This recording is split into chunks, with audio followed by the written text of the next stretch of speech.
ஆண்டவராகிய இயேசு கிறிஸ்துவின் நாமத்திலே நான் உங்களை வாழ்த்துகிறேன். பிரியமானவர்களே, இந்த புதிய நாளிலும் உங்களை சந்திப்பதிலே நான் மகிழ்ச்சி அடைகிறேன்.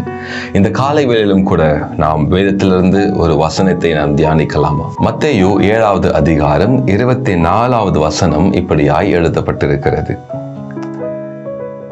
ஆகையால் நான் சொல்லிய இந்த வார்த்தைகளை கேட்டு இவைகளின்படி செய்கிறவன் எவனோ அவனை கன்மலையின் மேல் தன் வீட்டை கட்டின புத்தியுள்ள மனுஷனுக்கு ஒப்பிடுவேன்.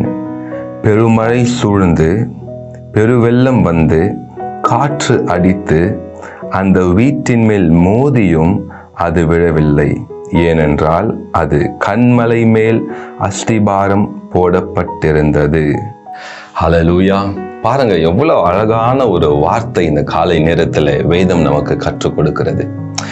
இயேசு சொன்ன ஒரு வார்த்தை, நான் சொல்லுகிறதை கேட்டு யாரெல்லாம் அப்படியாய் நடக்கிறார்களோ அவர்கள் தங்களுடைய வீட்டை கன்மலையின் மேலே கட்டுகிறவனைப் போல இருப்பான். மழை அடிக்கலாம், புயல் வரலாம், பெரு காற்று அடிக்கலாம், ஆனாலும் அந்த வீட்டுக்கு ஒரு சேதமும் அணுகாது, அது நிலைத்து நிற்கும்.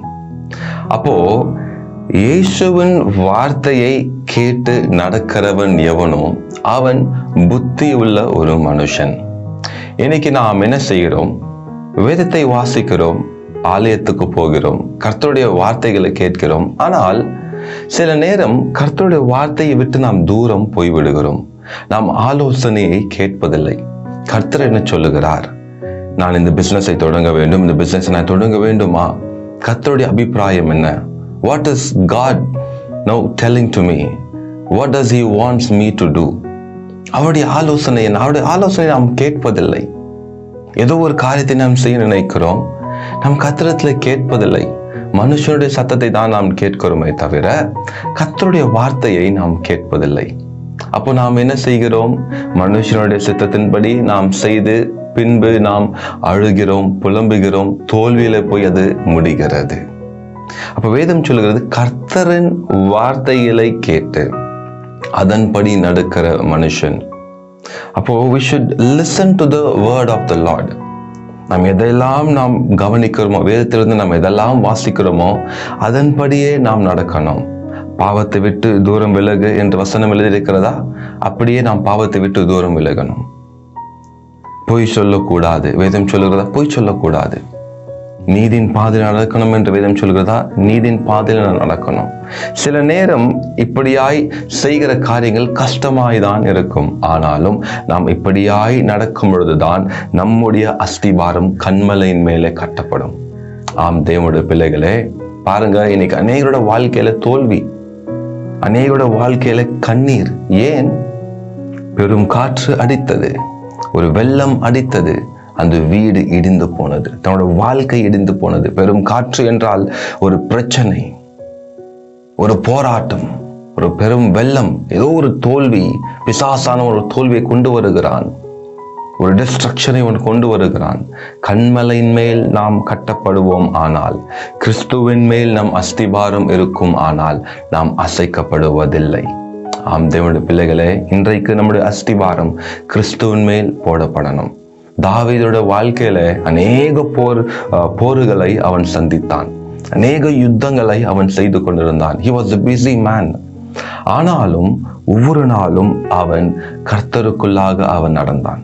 கர்த்தருடைய ஆலோசனை அவன் கேட்டு நடந்தான். அதே சவுல் ராஜாவை பாருங்க, அவன் கர்த்தரால் அபிஷேகம் பண்ணப்பட்ட ஒரு மனுஷன்தான். ஆனாலும் அவன் ஜனங்களுடைய வார்த்தைகளை கேட்டு ஜனங்களை பிரியப்படுத்தி கர்த்தருடைய வார்த்தையை அவன் கேட்கவில்லை, அவன் விழுந்து போனான். தேவனுடைய பிள்ளைகளே, இன்றைக்கு நாம் கர்த்தருடைய வார்த்தையின்படி நடப்போம் ஆனால் நாம் எதெல்லாம் செய்கிறோமோ அதெல்லாம் வாய்க்கும். ஒரு காற்றும் நம்முடைய கூடாரத்தை அது இடித்து போடாது.